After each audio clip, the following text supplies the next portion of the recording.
नमस्कार दोस्तों, राजस्थान की 7 विधानसभा सीटों पर बीजेपी और कांग्रेस ने तीन तीन उम्मीदवारों के नामों के पैनल तैयार कर दिए है। कुछ सीटों पर एक या दो नाम के भी पैनल हैं, जिनमें सबसे पहले नाम आता है दौसा विधानसभा सीट का। इस सीट पर मुरारी लाल मीणा का सांसद बन जाने के कारण यह सीट खाली हुई है। इस सीट को कांग्रेस का गढ़ भी माना जाता है। ऐसे में कांग्रेस इस सीट को बचाए रखना चाहती है।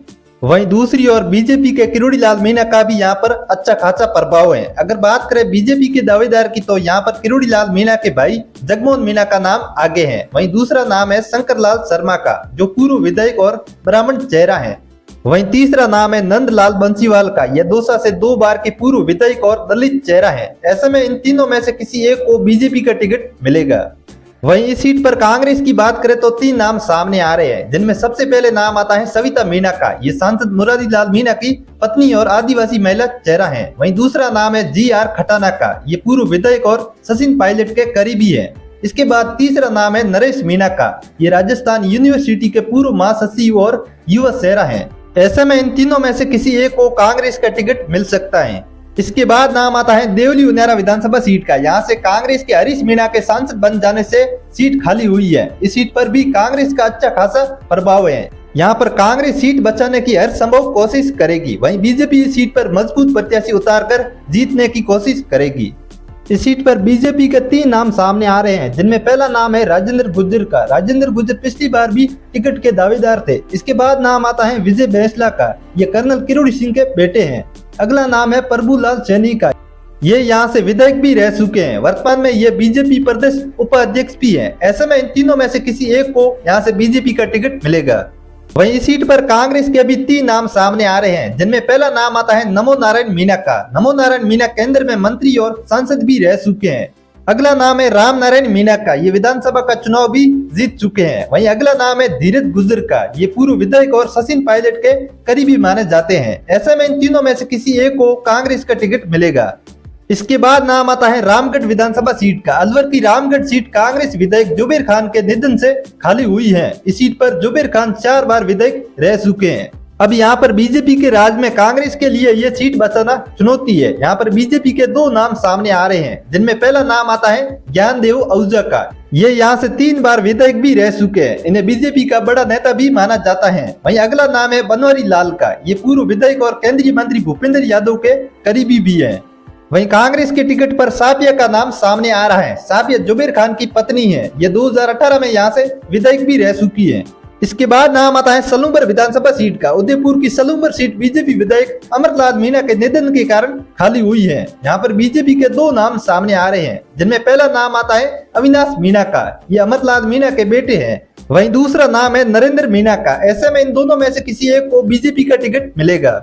वहीं कांग्रेस के अभी 2 नाम सामने आ रहे हैं, जिनमें पहला नाम है रघुवीर मीणा का। ये 4 बार विधायक और सांसद भी रह चुके हैं। इसके बाद अगला नाम है बसंती मीणा का। ये रघुवीर मीणा की पत्नी है। ऐसे में इन दोनों में से किसी एक को कांग्रेस का टिकट मिलेगा। इसके बाद नाम आता है झुंझुनू विधानसभा सीट का। यहाँ पर कांग्रेस के बृजेंद्र ओला के सांसद बन जाने से यह सीट खाली हुई है। इस सीट पर बीजेपी के 2 नाम सामने आ रहे हैं, जिनमें पहला नाम है राजेंद्र बाबू का। ये पिछली बार निर्दलीय चुनाव लड़ चुके हैं, जिन्हें 42,000 वोट मिले थे। इसके बाद नाम आता है बबलू चौधरी का। ये पिछली बार यहाँ से बीजेपी के टिकट पर चुनाव लड़ चुके हैं। इस बार फिर से ये टिकट मांग रहे हैं। ऐसे में इन दोनों में से किसी एक को बीजेपी का टिकट मिल सकता है। वहीं कांग्रेस के यहाँ पर 2 नाम सामने आ रहे हैं, जिनमें पहला नाम है अमित ओला का। ये बृजेंद्र ओला के बेटे हैं। इसके बाद अगला नाम है दिनेश सुंडा का। कांग्रेस जिला अध्यक्ष दिनेश सुंडा भी टिकट के दावेदार माने जा रहे हैं। ऐसे में इन दोनों में से किसी एक को कांग्रेस का टिकट मिल सकता है।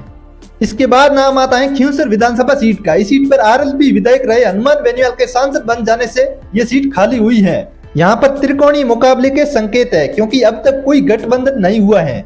इस सीट पर आरएलपी के टिकट पर 2 नाम सामने आ रहे हैं, जिनमें पहला नाम है नारायण बेनीवाल का। ये हनुमान बेनीवाल के भाई हैं। वहीं दूसरा नाम है कनिका बेनीवाल का, जो हनुमान बेनीवाल की पत्नी है। ऐसे में इन दोनों में से कोई एक चुनाव लड़ेगा। वहीं इस सीट पर बीजेपी के 2 नाम सामने आ रहे हैं, जिनमें पहला नाम है रेवंत राम डांगा का। इन्होंने पिछले विधानसभा चुनाव में हनुमान बेनीवाल को कड़ी टक्कर दी थी।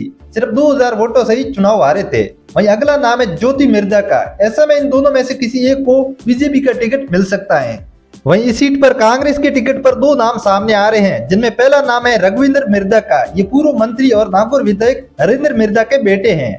वहीं दूसरा नाम है बिंदु चौधरी का। पूर्व जिला प्रमुख रही बिंदु चौधरी युवा और नया चेहरा है। ऐसे में इन दोनों में से किसी एक को कांग्रेस का टिकट मिलेगा। इसके बाद नाम आता है चौरासी विधानसभा सीट का। इस सीट पर भारत आदिवासी पार्टी के राजकुमार रोध का सांसद बन जाने से ये सीट खाली हुई है। इस सीट पर भी त्रिकोणीय मुकाबला देखने को मिल सकता है। इस सीट पर बीजेपी के टिकट पर 3 नाम सामने आ रहे हैं, जिनमें पहला नाम है राजकुमार रोध की पत्नी ज्योति का। ये पंचायत समिति की प्रधान भी है। इसके अलावा आदिवासी क्षेत्र में मजबूत पकड़ बनाने वाले अनिल और दिनेश का भी नाम सामने आ रहा है।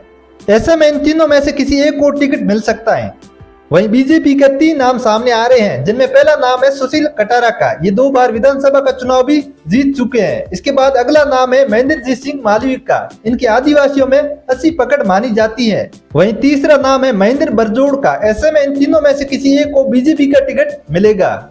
इसके बाद यहाँ पर कांग्रेस के 2 नाम सामने आ रहे हैं, जिनमें पहला नाम आता है ताराचंद भगोर का, जिनकी आदिवासी क्षेत्र में मजबूत पकड़ मानी जाती है। इसके अलावा इनके बेटे रूपचंद भगोरा का भी नाम सामने आ रहा है। ऐसे में इन दोनों में से किसी एक को कांग्रेस का टिकट मिल सकता है।